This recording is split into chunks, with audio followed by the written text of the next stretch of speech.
It seems I should begin by confessing that I never imagined I would be the one sharing this particular tale. My name is Taylor, I'm 28 years old, and until a month ago, I found myself in the blissful embrace of marriage. Or so I believed. We were content.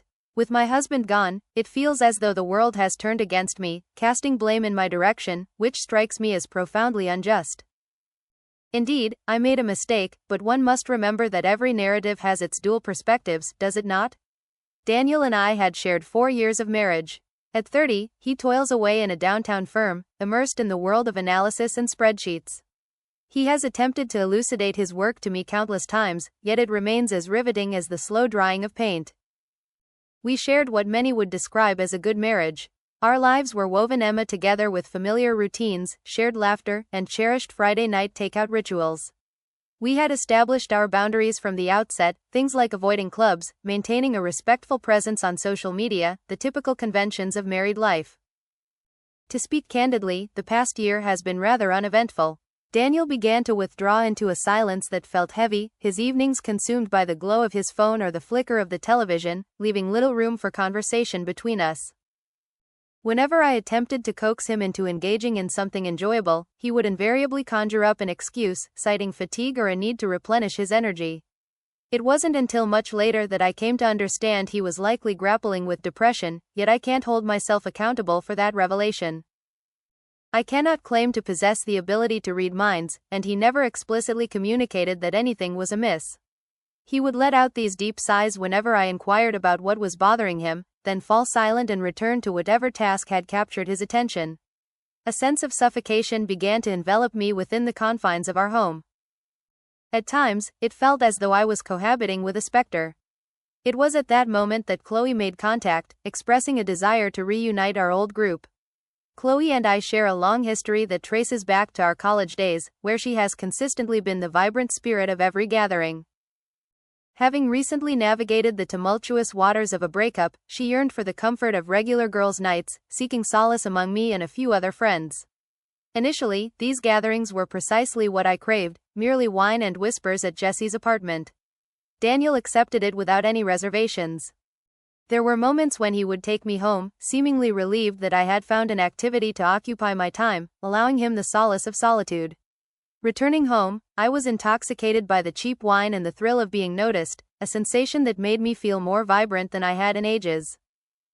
It seems pertinent to bring up a small incident that occurred early in our marriage, during the Christmas party at my previous workplace.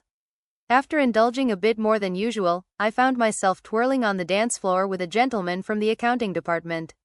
Daniel discovered the truth when a picture was presented to him, and it sent him into a whirlwind of distress. We found ourselves in a significant confrontation, during which he expressed that my actions were disrespectful, and I assured him it would not occur again. We moved beyond it, yet occasionally I would notice him glancing at me askance whenever I brought up the idea of going out, as if he were anticipating my next misstep.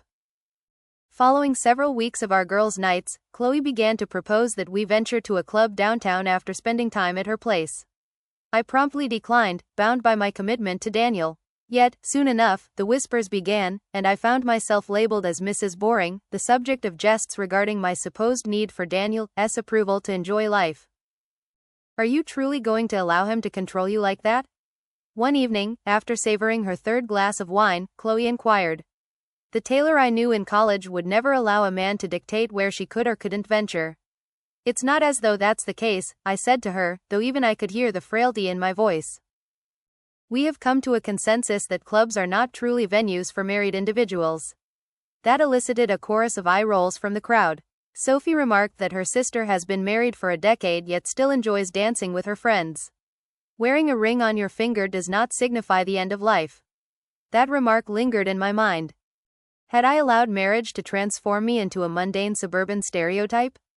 Daniel had grown increasingly aloof in recent times, often overlooking my presence on most days. In the midst of it all, I remained steadfast in upholding our commitments, while he seemed to retreat into an emotional withdrawal. One evening, following a few drinks at Jesse's, as everyone began to prepare for the club, I surprised myself by declaring, "You know what? Let us proceed." The girls erupted in cheers as if I had just declared my intention to gift each of them a car. "Hold on, what about Daniel?" Chloe inquired, a sly smirk playing on her lips, a realization dawning on me that she reveled in the drama she was orchestrating. What is there to say about him? He's likely dozing off on the couch by now. He won't even be aware of what hour I return. I took out my phone and sent a message to Daniel, letting him know that the girls were having an amazing time, prompting us to extend our night at Jesse's. I reassured myself that it wasn't truly a deception. We found ourselves at Jesse's, though we weren't actually staying there. That initial evening at the club transported me back to my college days. The melodies, the illumination, the gaze of unfamiliar faces. After months of Daniel scarcely acknowledging my presence upon my entrance, the feeling was intoxicating. I twirled with my friends, indulged in a bit too much drink, and returned home at the stroke of 2 a.m. to discover Daniel peacefully slumbering right where I had anticipated. The following morning, he inquired whether I had enjoyed myself, and I presented him with the refined account. An evening of camaraderie, laughter, and the clinking of glasses filled with fine wine, as secrets and stories weave through the air like a delightful tapestry of friendship. His apparent joy in my happiness stirred a complex mix of guilt and validation within me.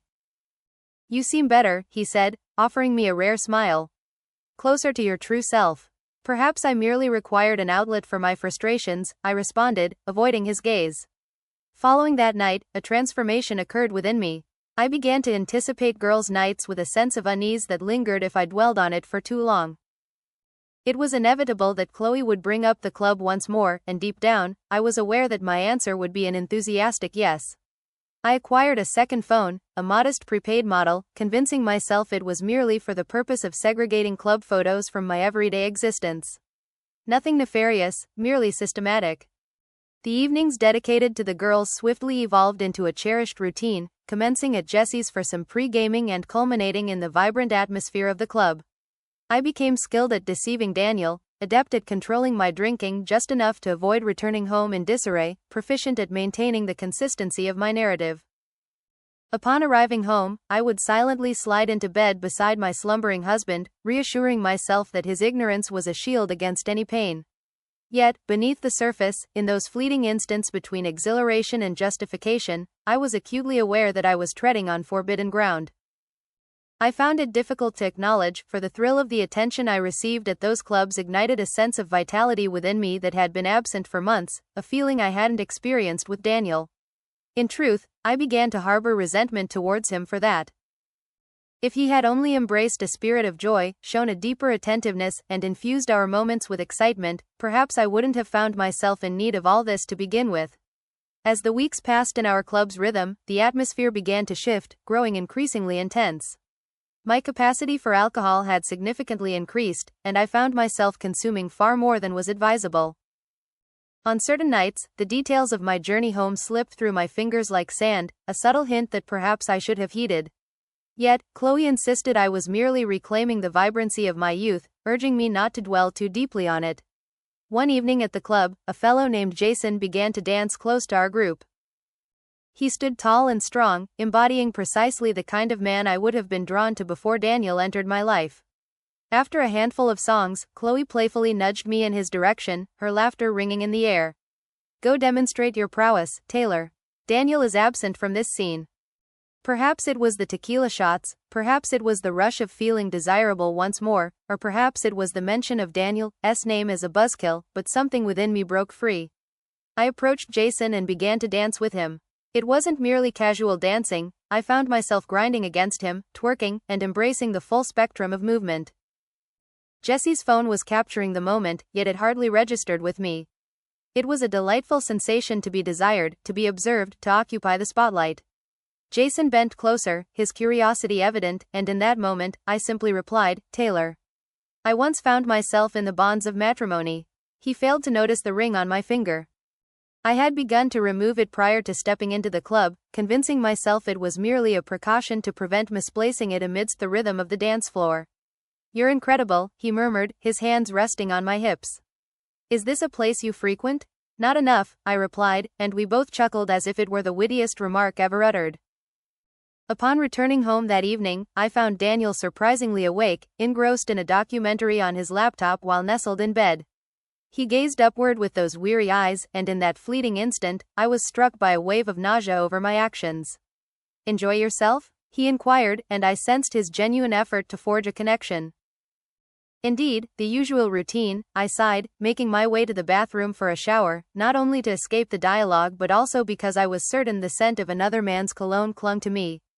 The following morning, I discreetly examined my hidden phone and discovered that Chloe had sent the videos from the previous night. There I found myself, intoxicated and twirling around Jason as if Daniel were merely a figment of imagination. Rather than feeling horror, a subtle thrill coursed through me as I observed myself. I swiftly preserved the videos and erased the messages from Jesse. "Last night, you were quite the wild one," Chloe later messaged me on my regular phone. "Daniel would surely perish at the sight of you in such a manner." I responded thoughtlessly, declaring him far too dull to comprehend. This is precisely why I crave a girl's night, a much-needed reprieve from the antics of the Daniel show. She responded with a flurry of crying laughing emojis. "What about the Daniel show? My dear, you are simply overwhelming. We were just remarking last night how dull it must feel to return to him after experiencing genuine enjoyment." I was taken aback for a moment, yet I chose not to come to his defense. Instead, I committed even more fervently. "You cannot possibly comprehend. At times, I find that observing paint dry might offer more thrill than hearing him recount the events of his day." It evolved into a habitual pastime, disparaging Daniel to my friends.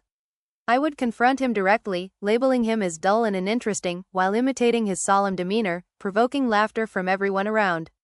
With each passing moment, it became increasingly effortless, creating a wider chasm between my life as a spouse and my existence within the club. The evenings spent dancing with the guys evolved into a cherished ritual of our outings. I would choose a different person each time, allowing them to explore my body as my friends cheered and captured the moment on camera. It remained confined to the realm of dance and a touch of flirtation.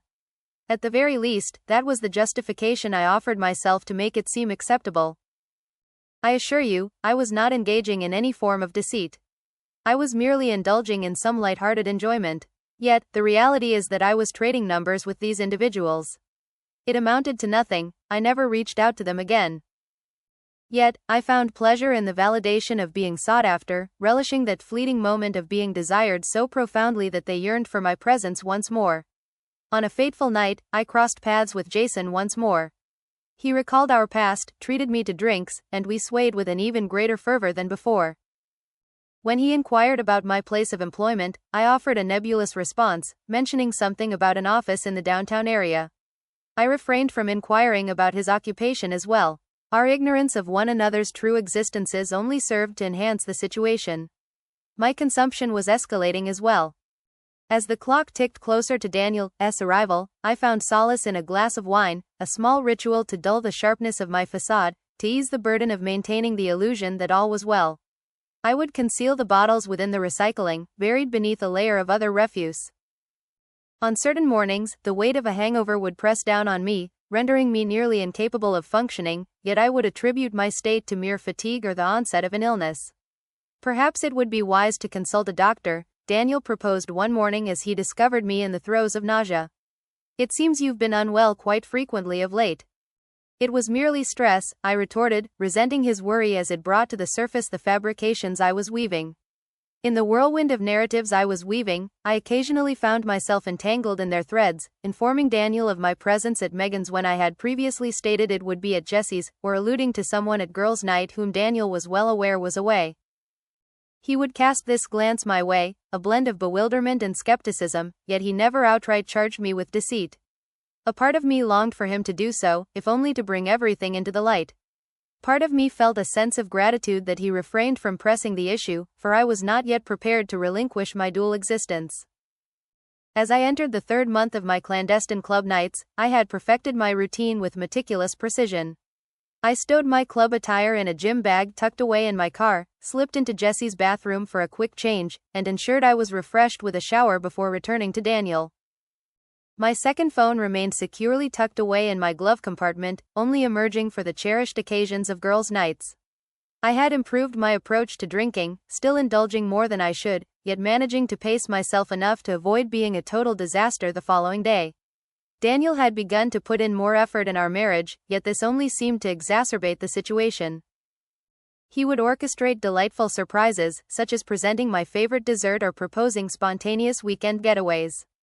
It seemed as though he could feel the dissonance, struggling to maintain our bond. Yet, rather than valuing his endeavors, I found myself harboring resentment towards them.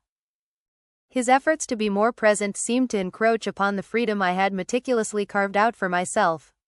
On a Friday afternoon, he returned home ahead of schedule, bearing tickets to a comedy show I had casually expressed interest in months prior.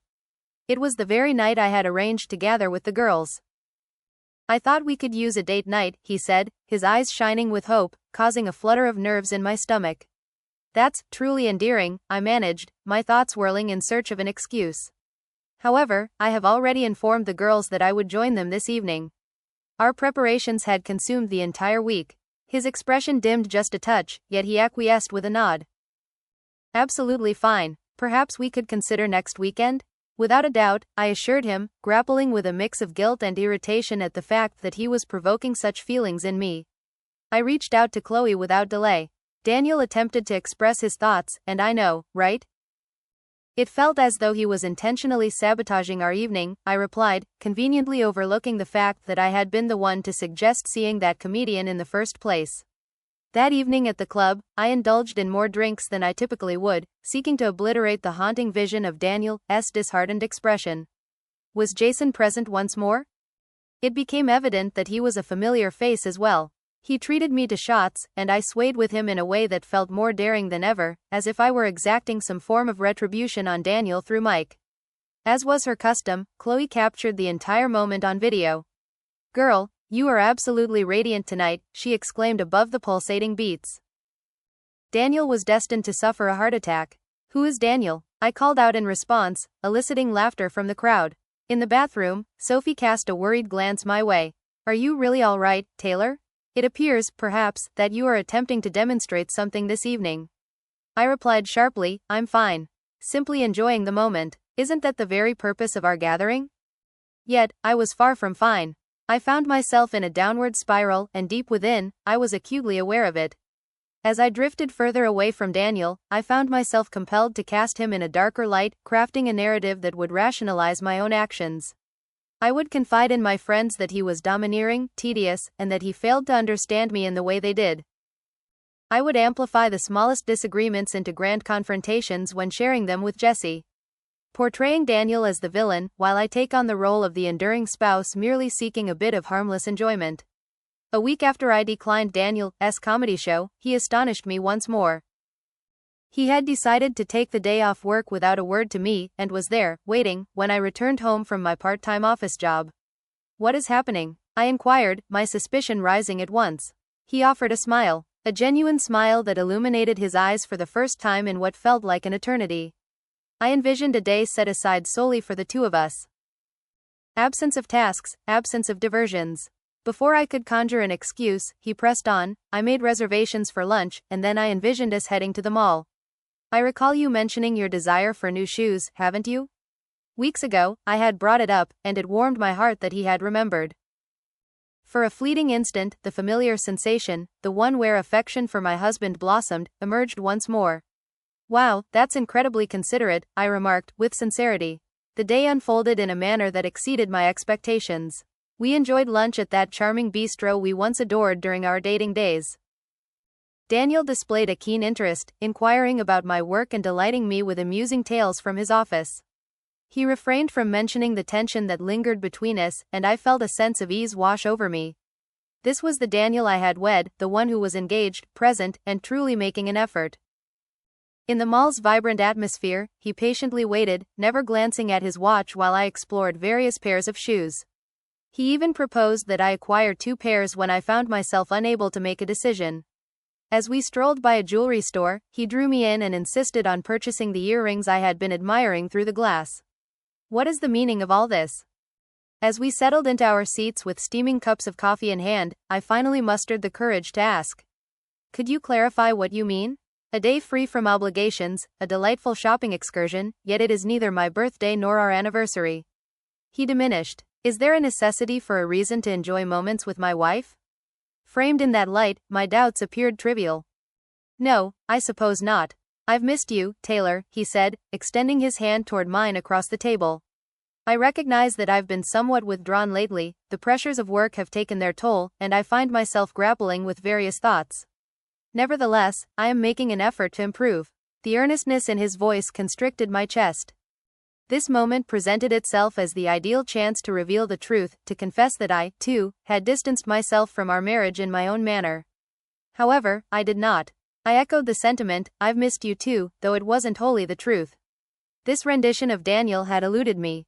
As we departed the mall, Daniel requested to view the photos we had captured during lunch on my phone.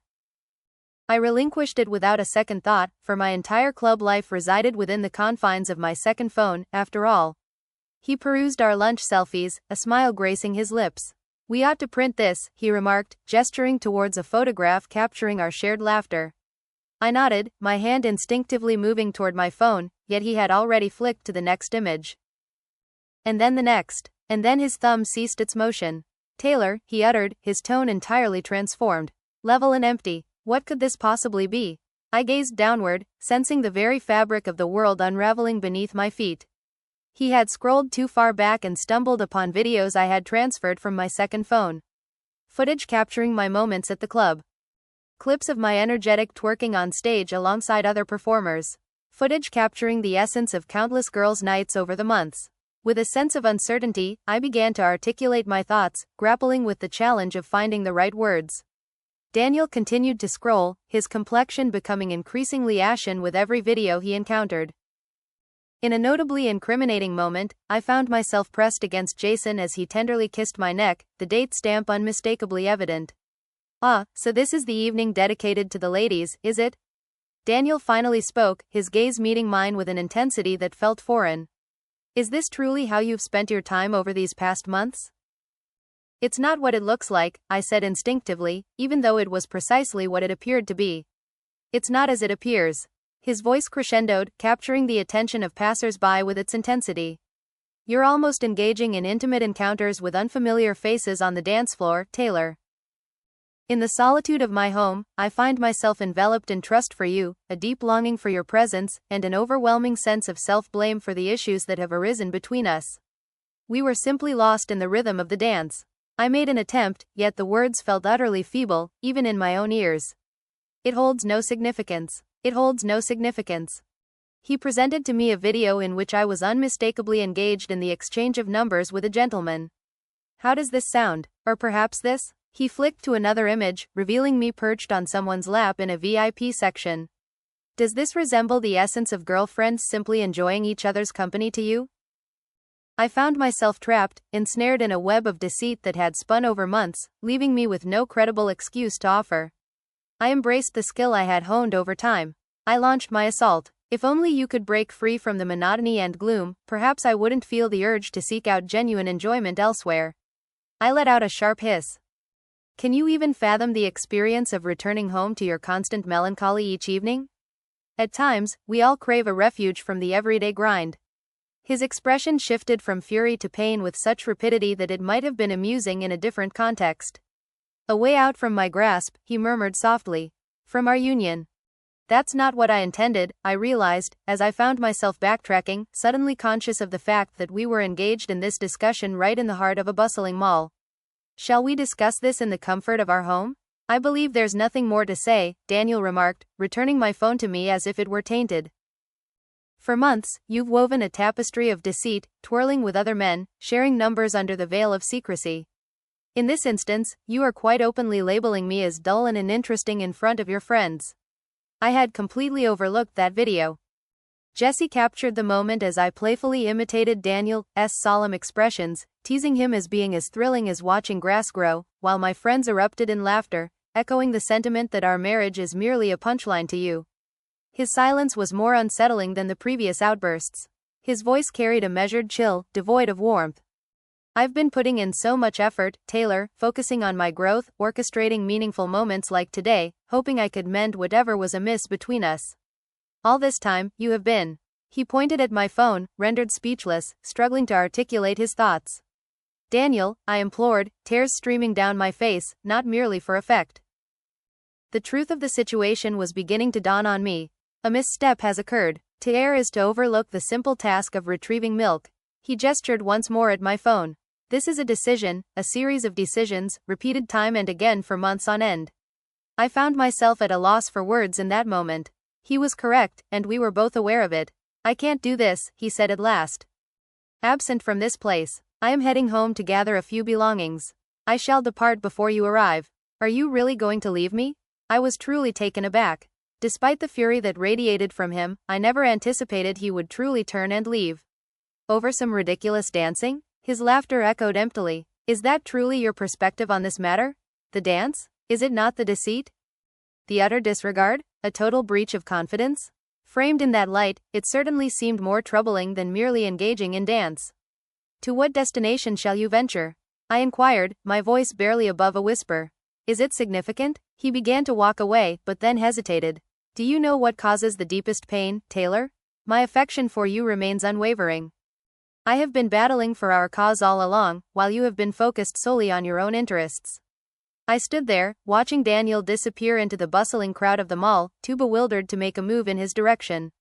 Upon my arrival home, I discovered that Daniel had already packed a suitcase.